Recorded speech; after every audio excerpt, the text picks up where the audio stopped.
ইংরেজিতে একটা সেইং আছে, you can control other people or difficult situation but you can control how you respond to them. So আজকে আমি এই বিষয়টাতেই মূলত কথা বলবো। আমরা আমাদের প্রাত্যহিক জীবনে প্রতিনিয়ত বিভিন্ন ধরনের ডিফিকাল্ট পার্সনের সাথে ডিল করি অথবা ডিফিকাল্ট সিচুয়েশন ডিল করি। তো এই সব সিচুয়েশনগুলো থেকে কিভাবে বের হয়ে আসা যায় বা আমি পার্সোনালি কিভাবে এই সিচুয়েশনগুলোর সাথে ডিল করি সে বিষয়টাই আজকে শেয়ার করব। আমরা ডিফিকাল্ট পার্সন বিভিন্ন জায়গা থেকে হতে পারে, ডিফিকাল্ট সিচুয়েশন বিভিন্ন জায়গা থেকে হতে পারে। যেমন ধরেন ফ্যামিলিতে কোনো ডিফিকাল্ট সিচুয়েশন বা পার্সনের সাথে আপনাকে ডিল করা লাগতে পারে, বা ওয়ার্ক প্লেসে হতে পারে, অথবা ফ্রেন্ড সার্কেলের মধ্যে হতে পারে। সো সব জায়গাতেই ডিফিকাল্ট পার্সন বা ডিফিকাল্ট সিচুয়েশন থাকে, যেটা আমাদের প্রতিনিয়তই ডিল করতে হয়। এখন প্রশ্ন হচ্ছে যে আমরা এই ধরনের সিচুয়েশনগুলো কিভাবে ডিল করব, বা আমাদের রেসপন্সটা কেমন হওয়া উচিত এই ধরনের সিচুয়েশনে। আর আমরা আগে দেখি যে অ্যাকচুয়ালি সিচুয়েশনগুলো কেমন হয়। ধরেন আপনি একটা কনভারসেশনের মধ্যে আছেন, can be anyone, let's say with your father or with your friend or with your colleague or with your boss. যে কারোর সাথে আপনি একটা কনভারসেশনে আছেন এবং সিচুয়েশনটা ডিফিকাল্ট হয়ে গেছে ফর সাম রিজন। সেক্ষেত্রে আপনি আপনার কারণে মূলত 3 ধরনের সিচুয়েশন তৈরি হতে পারে। 1 নাম্বার সিচুয়েশন হচ্ছে you fight back to prove them wrong. 2 number situation হচ্ছে আপনি একদমই নিশ্চুপ থাকলেন, কোনো কথাই বললেন না। 3 নাম্বার সিচুয়েশন হচ্ছে আপনার কাছে যতটুকু সত্য মনে হয়েছে এবং যতটুকু ভ্যালিড শুধু ততটুকুই বললেন এবং এর বিপরীতে আর কোনো কিছু বললেন না। এখন আমরা একটু অ্যানালাইসিস করে দেখি যে এই 3 ধরনের সিচুয়েশনের আউটকামটা বা এই রিয়াকশনের ফলাফলটা কেমন হতে পারে। একটা লেটস সে আমরা একটা উদাহরণ দিয়ে বিষয়টা বোঝার চেষ্টা করি। ধরেন আপনার বস, অফিসের বস, তার সাথে আপনি কাজ করছেন কোনো একটা পার্টিকুলার বিষয়ে, এবং কাজ করার সময়ে আলোচনার মধ্যে কোনো একটা ফর সাম রিজন একটা ডিফিকাল্ট সিচুয়েশন তৈরি হয়েছে, যেখানে আপনাকে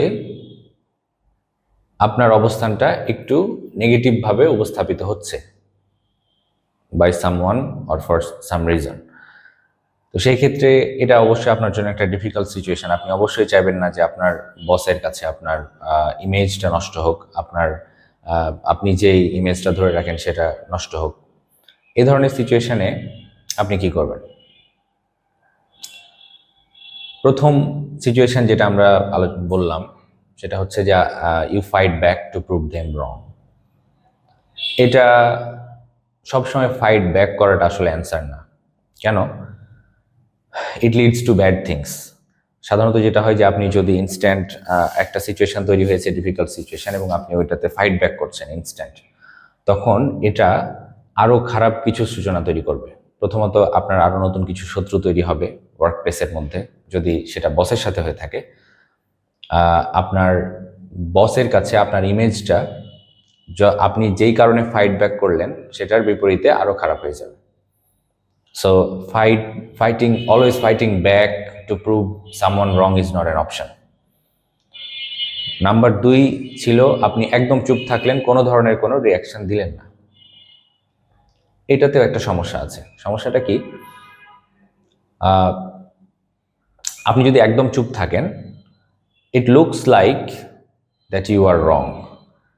সো আপনি হয়তো নিজের মনের ভিতরে জানেন যে আপনি সঠিক কথা বলছেন, সুতরাং আপনি কোনো কথা বলবেন না, আপনি সাইলেন্ট থাকবেন। বাট আপনি যেই ডিফিকাল্ট পার্সন বা যেই ডিফিকাল্ট সিচুয়েশনটা ডিল করছেন, সেই ডিফিকাল্ট সিচুয়েশনের মধ্যে অবস্থান করা বাকি পার্সনদের কাছে মনে হবে আপনি দোষী। So try not to stay silent, speak up, but not to prove them wrong, just to prove that you are right and nothing else. And that leads to the third point of our conversation, which is আপনি হচ্ছে যতটুকু সত্য, যতটুকু সঠিক বলে আপনার কাছে মনে হয়েছে, যতটুকু ভ্যালিড আপনি মনে করেন, শুধু ততটুকু বলবেন, এর বেশি কিছুই না।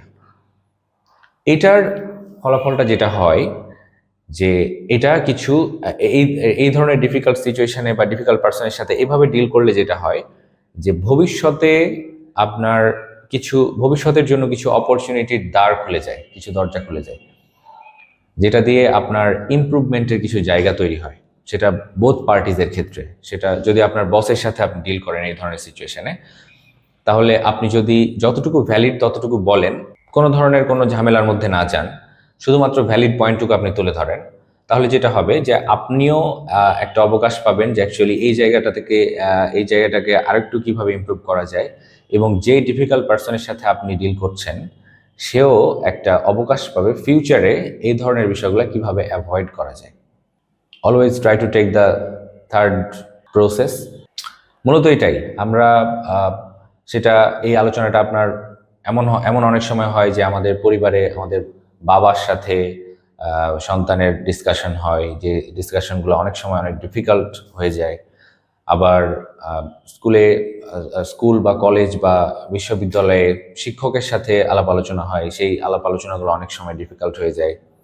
ওয়ার্ক প্লেসে এই ধরনের ঘটনা হওয়ার হামেশাই ঘটে, এই জন্য আমি ওয়ার্ক প্লেসের উদাহরণটা দিয়েছি basically.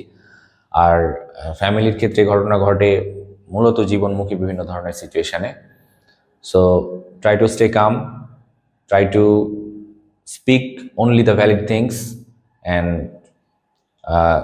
that will surely create room for growth in the future.